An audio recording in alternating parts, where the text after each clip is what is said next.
स्वागत है आपका आपके अपने ही YouTube चैनल बीएड एग्जाम पर। जी हाँ दोस्तों, आज जैसा कि आप अभी बोर्ड पर देख भी पा रहे होंगे, आज हम लोग स्टार्ट करने वाले हैं बीएड सेकंड सेमेस्टर से जो भी हमारा इंपॉर्टेंट टॉपिक है पहले उसको डिस्कस करेंगे और उसके बाद हम लोग डिस्कस करेंगे एक इंपॉर्टेंट सब्जेक्ट जो कि आपका है ज्ञान एवं पाठ्यक्रम, जिसे हम नॉलेज एंड करिकुलम भी कहते हैं। सो इस विषय में जो इंपॉर्टेंट चीजें हैं उसको भी डिस्कस करेंगे। तो आज एक इंपॉर्टेंट पहला टॉपिक कवर करेंगे। इससे पहले दोस्तों मैं आपको बताऊं कि जैसे कि अभी जो घटनाक्रम चल रहा है, हो सकता है जहां तक की संभावनाएं लग रही हैं कि अभी आपकी सेकंड सेमेस्टर की क्लासेस ही चलेंगी, परंतु अभी भी कोई आधिकारिक रूप से आदेश नहीं है, कोई नोटिस नहीं है कि आपकी जो प्रमोशन संबंधी जो सूचना थी पहले उस पर कोई पुष्टि हो रही है, उसका कुछ कंफर्मेशन हो रहा है या नहीं।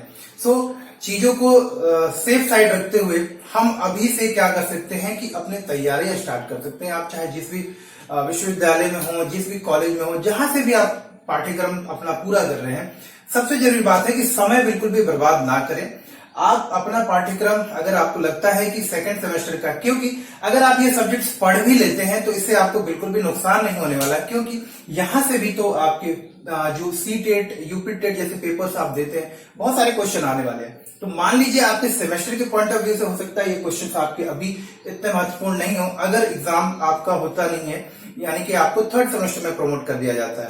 लेकिन अगर आप थर्ड सेमेस्टर में प्रमोट हो भी जाते हैं और इन चीजों को अभी पढ़ भी लेते हैं तो इनसे आपको नुकसान नहीं होने वाला, बल्कि फायदा ही होने वाला है, क्योंकि ये सारी चीजें तो आपके सीटेट यूपीटेट जैसे एग्जाम के करिकुलम का भी पार्ट है, माफ करिएगा सिलेबस का पार्ट है। सो इनको पढ़ना कभी भी हानिकारक नहीं है, कभी भी हमारे लिए वेस्ट नहीं जाने वाला।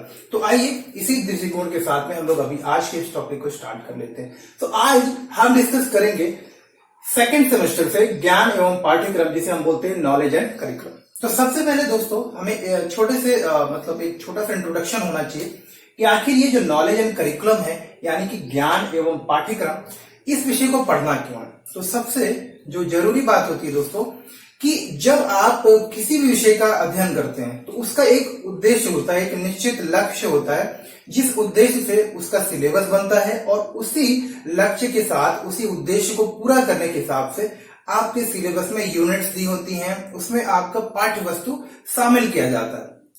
तो जब हम पढ़ते हैं ज्ञान एवं पाठ्यक्रम, इस विषय का जो उद्देश्य है, जो लक्ष्य है कि बच्चे और साथ साथ में टीचर दोनों को इस बात का ज्ञान हो कि हमारे संदर्भ में, हमारे लिए पढ़ाई करते वक्त, अध्ययन करते वक्त तो क्या आवश्यक है जो हमारे ज्ञान के संवर्धन में, ज्ञान को इंप्रूव करने में, नॉलेज के क्रिएशन में, नए स्किल्स को सीखने में मदद करेगा। सो बेसिकली जो हम लोग बात करें ज्ञान एवं पाठ्यक्रम, इस सब्जेक्ट का उद्देश्य यही है कि ज्ञान के निर्माण में पाठ्यक्रम का किस प्रकार से उपयोग हो, किस प्रकार से पाठ्यक्रम ज्ञान के निर्माण में हमें मदद करेगा। So curriculum will help you to develop knowledge, build knowledge from different resources.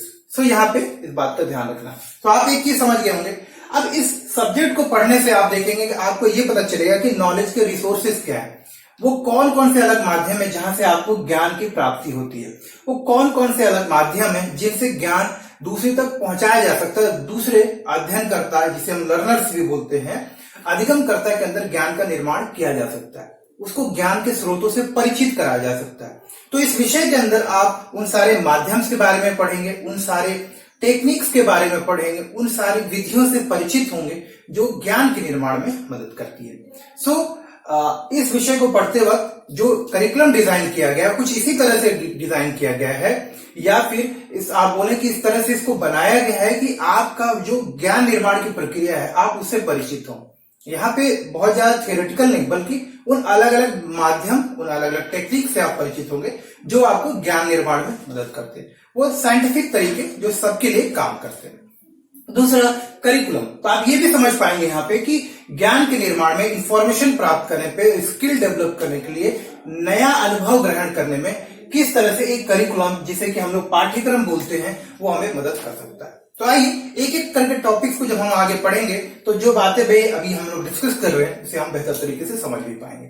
सो पहला जो टॉपिक अगर आप अपने सिलेबस में उठाकर देखते हैं, सिलेबस का है, वो है आपका difference between information and knowledge, मतलब सूचना और ज्ञान के बीच में अंतर। ये भी हम देखेंगे। इसके बाद हम देखेंगे कि भाई ये ज्ञान क्या है, तो सबसे पहले दोस्तों ऐसा करते हैं कि ये समझने का प्रयास करते हैं कि भाई ये सूचना है क्या। तो अगर एक छोटा सा एक फ्लो चार्ट की तरह से हम लोग देखना चाहें तो आप देख पाएंगे। देखिए, ज्ञान जो है आपका निर्माण होता है, सबसे पहले इसके जो सबसे मूल तत्व है, जो बेसिक कंपोनेंट्स है, वो होते हैं आपके क्या, आंकड़े, जिसे हम इंग्लिश में बोलते हैं डेटा। तो डेटा जो होता है हमारा, डेटा मतलब कुछ भी जो आपके आसपास है, जैसे कि ये मार्कर, अगर इसे हम सिर्फ मार्कर बोलते हैं, ये अपने आप में डेटा है, ये डेटा है। मैं भी अगर मेरा नाम है तो मैं डेटा हूं, आप अगर आपका एक नाम है तो आप डेटा। हमारे आसपास में हर एक चीज जो मतलब किसी संदर्भ में, किसी रेफरेंस में हम उसका इस्तेमाल नहीं कर रहे, वो डेटा है। तो उसमें कोई भी पिक्चर आ सकती है, कोई दृश्य आ सकता है, कोई वस्तु रखी है वो आ सकता है, कोई आवाज, कोई अनुभव, कोई चीज आप महसूस कर रहे हैं, अच्छा बुरा कुछ भी, ये सारी चीजें आपके लिए डेटा है, जब तक कि उसको प्रोसेस ना किया जाए। प्रोसेस का मतलब फिल्टर ना किया जाए, और उसमें से जो आवश्यक जानकारी है, जो आपके लिए जरूरी है, उस जानकारी को निकाला ना जाए, तब तक वो मात्र एक डेटा ही रहता है, यानी कि एक कोरा बोल सकते हैं, रॉ डेटा रहता है। तो डेटा हमारे लिए अपने आप में कुछ उसका अस्तित्व नहीं होता है, डेटा हमारे लिए कुछ भी यूजफुल नहीं, लेकिन जब उसे एक संदर्भ में इस्तेमाल करते हैं। अब देखिएगा, जैसे मान लीजिए मैं लिख देता हूं 1 2 3 4 5, तो ये क्या है, ये अपने आप में एक संख्या है, इसका कुछ मतलब नहीं, मतलब एक का मतलब सिर्फ एक, और 2 3 का मतलब सिर्फ 2 3 ही होता है। परंतु अगर इसी तरह के डेटा जैसे कि दृश्य, नाम और बात, ये भी अलग अलग डेटा थे, अब मैं इनको सबको जोड़ देता हूं और एक संदर्भ में बनाता हूं, या संदर्भ में इस्तेमाल करता हूं, एक कॉन्टेक्स्ट में यूज करता हूं। जैसे जो 1 2 3 4 5, यानी कि पहले, दूसरे और तीसरा जो दृश्य था, मैंने जोड़ा, पहले नंबर को दृश्य शब्द के साथ जोड़ा थे, उनके नाम मुझे पता नहीं, लेकिन उसमें जो बातें लिखी थी वो साइंस के एग्जीबिशन को बहुत ही ज्यादा जो है प्रभावशाली बनाती है। अब आप समझिए कि बच्चा कोई आपके एग्जीबिशन में गया होगा, उसने अलग अलग 5-6 चार्ट देखा होगा, अलग अलग सीन देखे होंगे, अलग अलग मैप्स, कुछ भी देखा होगा, और उसमें कुछ दृश्य बनाए, उसपे कुछ नाम भी लिखे थे, मान के चले। तो जब ये सारे शब्द जोड़ दिए जाते हैं तो आपको ऐसा पता चलता है कि भाई कोई दृश्य था जिसका कुछ नाम था, और वो आपके ज्ञान के निर्माण में आपको उससे बहुत ज्यादा नॉलेज मिला। तो जब एक संदर्भ में इस डेटा को यूज करते हैं तो ये बन जाता है इंफॉर्मेशन। जैसे कि हमने यहां लिखा 2 4 6 8, ये क्या है, सीट नंबर हो सकती है। 2 4 6 शब्द को अगर एक सीट नंबर शब्द के साथ जोड़ दें तो ये क्या हो गया, एक सूचना हो गई। इसी तरह से अच्छा बुरा, ये अपने आप में सिर्फ डेटा है, लेकिन अगर मैं इसको जोड़ दूं अच्छा आदमी, बुरा व्यवहार, तो आप समझ रहे हैं व्यवहार भी अपने आप में एक डेटा था, अच्छा भी डेटा था, आदमी भी डेटा था। अगर इन 3 शब्दों को अलग अलग तरीके से जोड़ दे तो इससे हमें एक सूचना मिलती है। इसी तरह से मौसम, वर्ग के बच्चे, तो 2 4 5 6 क्या, ये किसी वर्ग के बच्चों के साथ, तो 2 4 6 8 नंबर जो है, जो सीट नंबर है वो किसके लिए है, वर्ग के बच्चों के लिए, किसी क्लासरूम के बच्चों के सीट्स के बारे में बताना।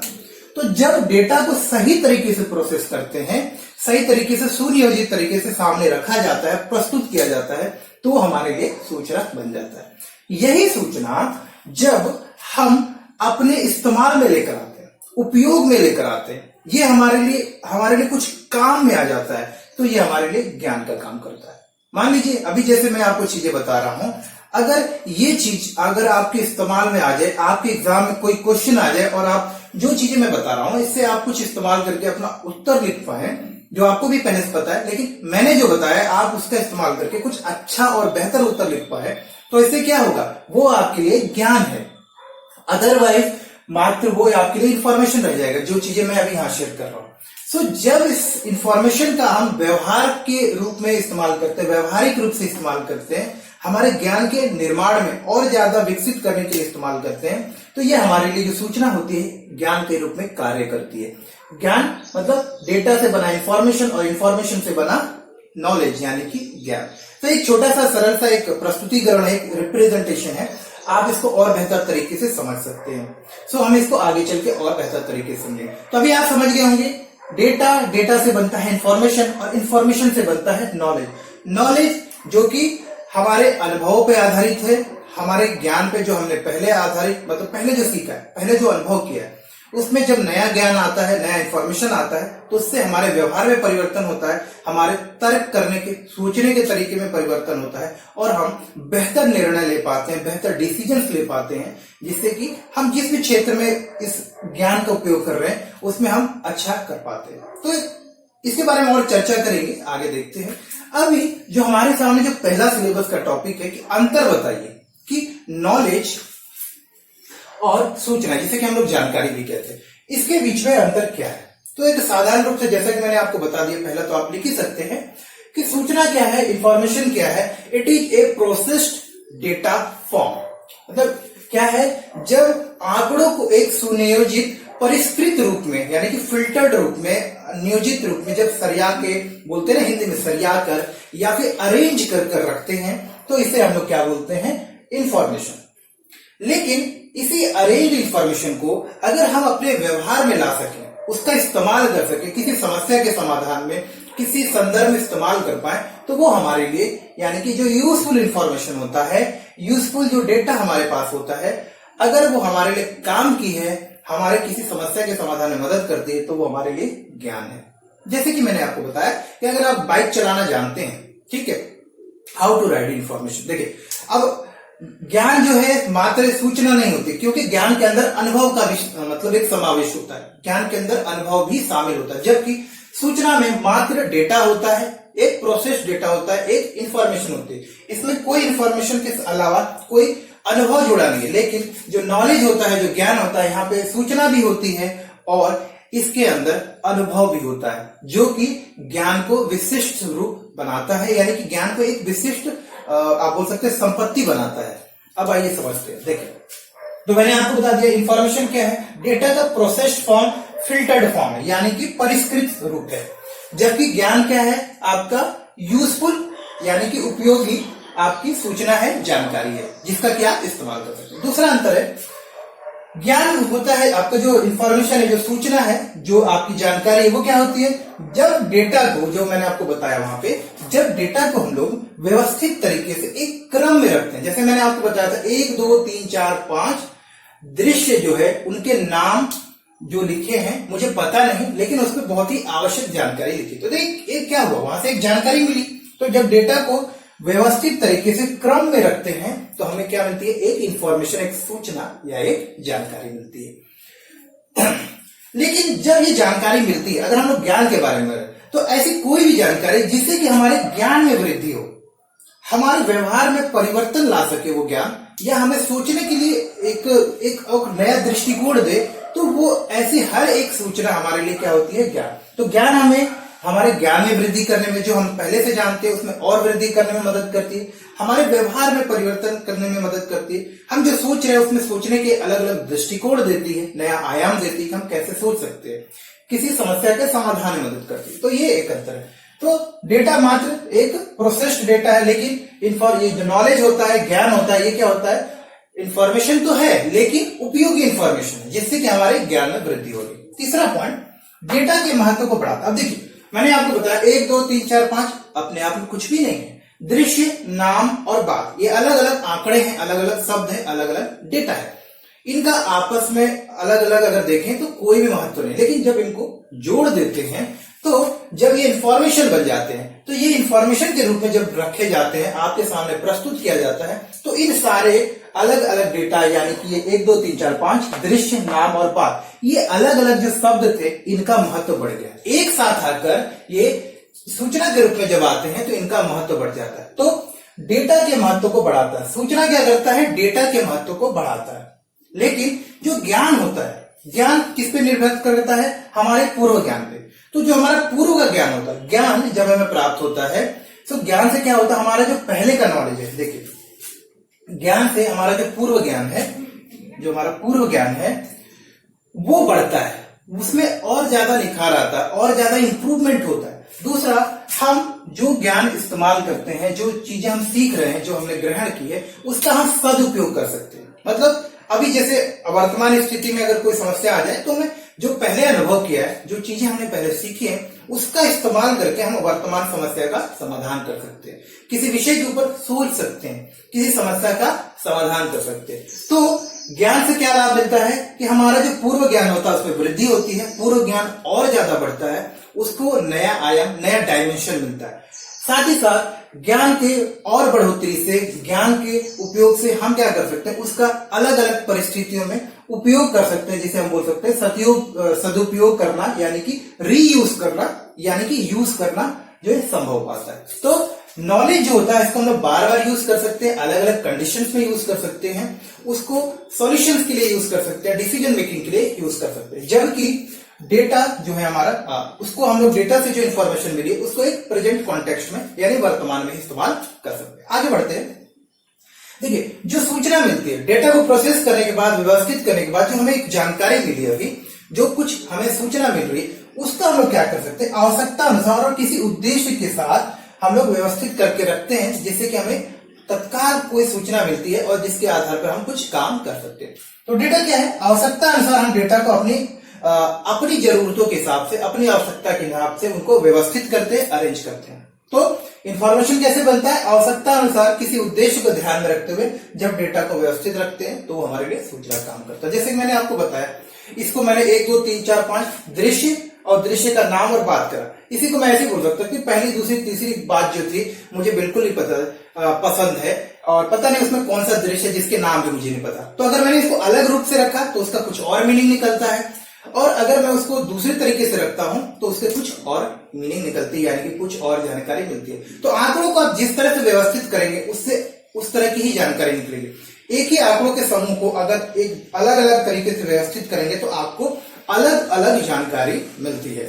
ठीक, ये हो गया। देखिए, अब 14 पॉइंट अगर यहां पे देखें, ज्ञान सूचना के संदर्भ में उपयोग और आवश्यकता अनुसार संचालित करता है। देखिए, यहां पे क्या है कि ज्ञान जो है हमारा, जो हमको नॉलेज होता है, वो क्या करता है कि जो हमारे पास अभी नया नया डेटा आया, नया इंफॉर्मेशन आया, नई सूचना जो मिलती है, या पहले से जो हमारे पास में सूचना है, उसको आवश्यकता अनुसार हम जो क्या कर सकते हैं, बदल सकते हैं।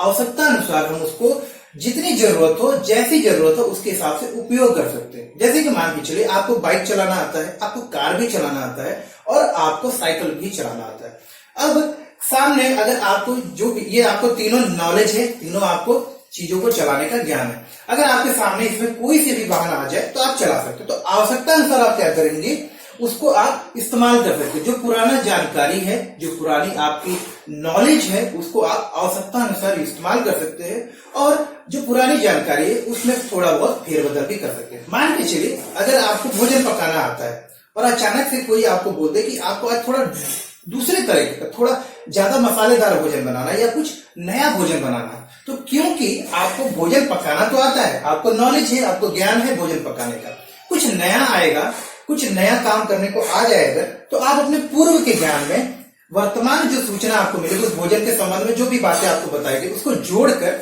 उस भोजन को पकाना आप सीख सकते हैं। तो ज्ञान हमें वर्तमान सूचना को परिवर्तित करने, उसको अपने इस्तेमाल के हिसाब से यूज करने में मदद करता है।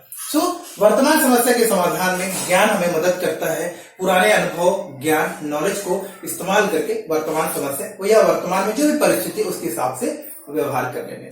चलिए अगला क्वेश्चन ले लेते हैं, पॉइंट ले लेते हैं कि जो सूचना होती है, जो इंफॉर्मेशन होता है, इसे ट्रांसफर किया जा सकता है, यानी कि इसका स्थानांतरण संभव है, जबकि ज्ञान यानी कि नॉलेज का ट्रांसफर, स्थानांतरण संभव नहीं है। सो ये एक अपनी बात में एक बहुत ही महत्वपूर्ण अंतर है। आप समझने का प्रयास करेंगे। ट्रांसफर जैसे सूचना कैसे मिलती है, सूचना या तो हमें रिटन फॉर्म में मिलती है, कहीं लिखित होगा, मौखिक रूप से होगा, या फिर किसी भी ऐसे फॉर्म में होगा जो कि परमानेंटली हमारे सामने है। अब जैसे मान के चलिए मैं बोलूं कि एक सूचना है कि 1 2 3 सीट पर 5 बच्चे बैठे हैं, 1 2 3 सीट, ये एक सूचना है। अगर इसमें से मैं थोड़ा भी बदलाव कर दूंगा तो वो सूचना बदल जाएगी।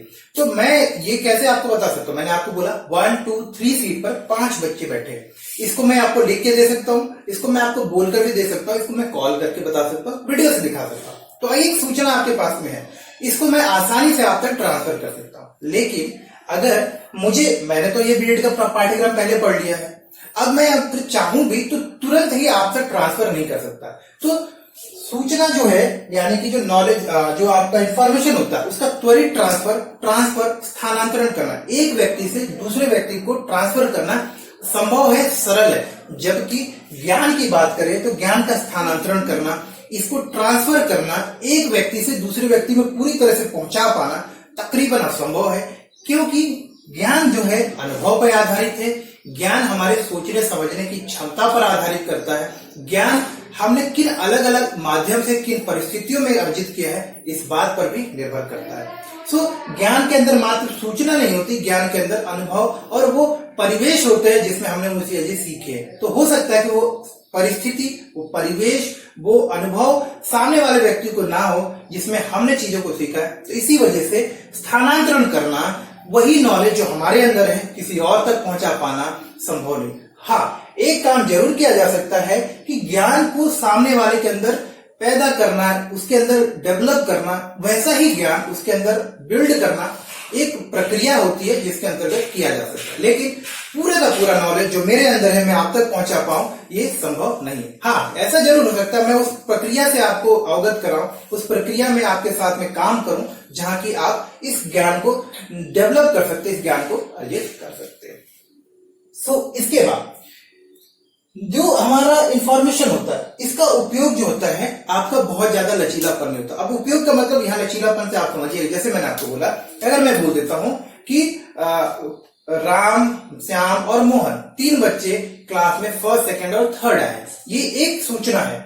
अगर मैं इसी में किसी एक और बच्चे का नाम दे दूं, राम, श्याम और कमल क्लास में फर्स्ट, सेकंड और थर्ड आए, तो देखिए ये दोनों बातें अलग अलग होगी, ये दोनों सूचनाएं अलग। तो सूचना के उपयोग में लचीलापन इस तरह से नहीं होता है कि इसमें हम ज्यादा परिवर्तन नहीं कर सकते। अगर परिवर्तन करेंगे, थोड़ा भी बदलाव करते हैं तो सूचना बदल जाती है। ये तो उपयोग का लचीलापन, जैसे ट्रांसफर करना तो आसान है, इसको दिखा पाना भी आसान है, लिख सकते हैं, दिखा सकते हैं, तो प्रेजेंटेशन आसान है, ट्रांसफर करना आसान है इंफॉर्मेशन का, लेकिन इसमें फेरबदल कर देने से सूचना का पूरा अर्थ बदल जाता है। जबकि जो ज्ञान होता है, जो नॉलेज हम गेन करते हैं, इसको हम अपनी आवश्यकता अनुसार परिवर्तित कर सकते हैं, इसको हम अपनी आवश्यकता अनुसार चेंज कर सकते हैं। जैसी स्थिति है हमारे सामने, जैसी परिस्थिति हमारे अनुसार सामने होती है, हम उसके अनुसार ज्ञान में परिवर्तन कर सकते हैं। अपने अनुभव के अनुसार चीजों को हम मतलब अपनी जानकारी का इस्तेमाल कर सकते हैं। उदाहरण के लिए जैसे मैंने आपको बताया था, आपको बाइक चलाना आता है, आपको ट्रक भी चलाना आता है, आपको सारे वाहन चलाने आते हैं, तो आपके सामने जो भी गाड़ी आएगी आप उसको चला सकते हैं, है ना। तो आपको ज्ञान है तो आप आवश्यकता अनुसार उसका उपयोग कर सकते हैं। ज्यादा मतलब गाड़ी चलाना जटिल है, बड़ा गाड़ी चलाना कठिन है, तो आपको उतना नॉलेज है तो आप क्या करेंगे, जब ट्रक चलाना होगा या एरोप्लेन चलाना भी अगर आपको आता है, तो जब एरोप्लेन चलाने के लिए आपको ज्यादा इंफॉर्मेशन की जरूरत होती है, ज्यादा अनुभव की जरूरत होती है, अगर आपके पास है तो आप एरोप्लेन भी चला सकते हैं। लेकिन अगर आपको एरोप्लेन चलाना आता है तो आप साइकिल भी चला सकते हैं। तो आप अपने ज्ञान को आवश्यकता अनुसार उपयोग कर सकते हैं, परिस्थिति के हिसाब से इस्तेमाल कर सकते हैं। उसके बाद मात्र तत्काल उपयोग, जैसा कि मैंने आपको बताया कि जो इंफॉर्मेशन, सूचना या जानकारी होती है, इसका हम लोग तत्काल इस्तेमाल कर पाते हैं। अब देखिए, तत्काल इस्तेमाल का मतलब होता है कि जो मैंने आपको दिया, अब जैसे मैं आपको बोल दूं आज मौसम मेरे आसपास बहुत खराब है, ये सूचना है, आज गर्मी जो है 35 डिग्री। अगर मैं ये बात आपसे बोलता हूं तो इसका मतलब कि अभी की बात कर रहा हूं, यही सूचना 2 घंटे बाद इस्तेमाल के लिए नहीं रह पाएगी, यानी कि उतना उपयोगी नहीं होगा जितना कि अभी है। मैं बोलता हूं अभी गर्मी बहुत है, तेज धूप है और तापमान 35 डिग्री, हो सकता है 4 घंटे बाद, 2 घंटे बाद तापमान जो है 39 डिग्री हो जाए और हो सकता है तेज बारिश हो जाए। तो अभी जो सूचना हमारी है 2 घंटे बाद वो बिल्कुल निरर्थक, वेस्ट हो जाए।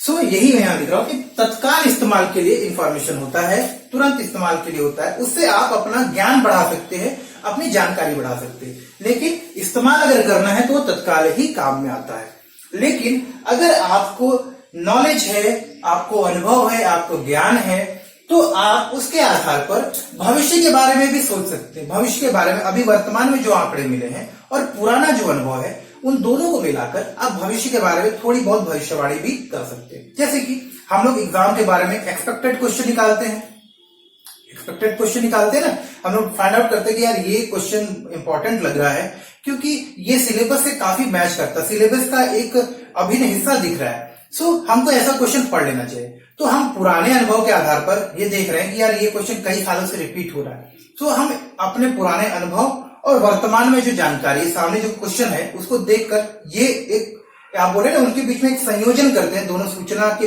वर्तमान में हमारे पास एक क्वेश्चन है और पुराना अनुभव है कि ये क्वेश्चन पहले से रिपीट हो रहा है।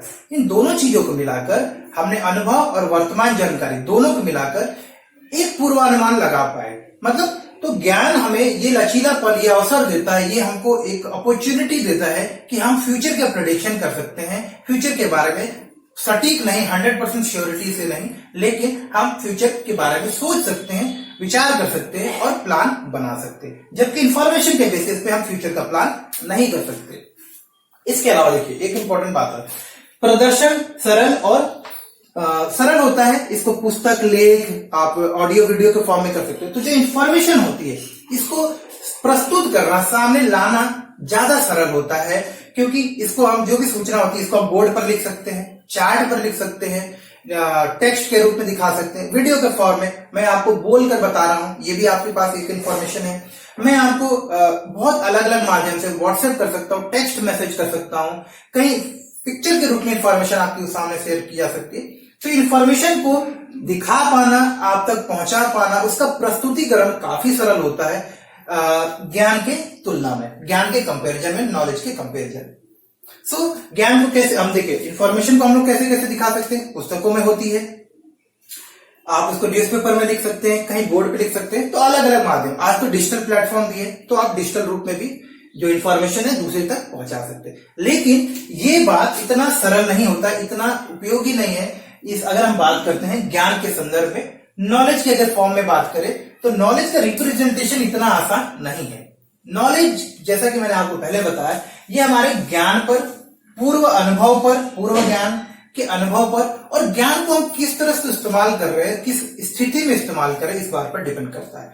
तो ज्ञान का जो प्रदर्शन है जटिल है, ज्ञान का प्रदर्शन कठिन है, और ज्ञान का प्रदर्शन जो है आप सिर्फ लिखित या मौखिक रूप से नहीं बल्कि व्यवहार परिवर्तन के द्वारा भी आप सिखा सकते हैं या किसी को दिखा सकते हैं। तो ज्ञान का प्रदर्शन मुख्य रूप से व्यवहार परिवर्तन, सोच में परिवर्तन, तर्क करने की क्षमता में विकास के द्वारा ही आप प्रदर्शित कर सकते हैं। तो ज्ञान जो है, इसका जो प्रदर्शन है आपके द्वारा किए गए कार्य से पता चलता है, जबकि इंफॉर्मेशन यानी सूचना का जो प्रदर्शन है इसको आप लिख कर, दिखाकर, प्रिंट करके ऑडियो वीडियो के फॉर्म में भी कर सकते हैं। तो ये एक बहुत ही प्रमुख अंतर था जिसको कि आपको समझना चाहिए, और इसमें और भी बहुत सारे पॉइंट्स हैं जिसको कि आप लिख सकते हैं, और इनके नोट्स में आपको शेयर करूंगा जिसमें इनसे भी कुछ और इंपॉर्टेंट टॉपिक्स और भी ऐड करेंगे, जिससे कि आपका एक अच्छा सा एक डेटाबेस बन जाए जो कि आप आगे एग्जाम में इस्तेमाल कर पाए। तो उम्मीद करता हूं दोस्तों कि जो पॉइंट हमने यहाँ पे डिस्कस किया डिफरेंस, अच्छा यहीं पे अगर हम लोग बात करना हो, चलिए हम लोग अगले जो स्लाइड में यानी कि अगली बार पे बात करेंगे, तो वहां पे ज्ञान और सूचना के बीच में समानता के बारे में भी बात करेंगे। तो मिलते हैं अगले वीडियो में, तब तक के लिए नमस्कार और धन्यवाद।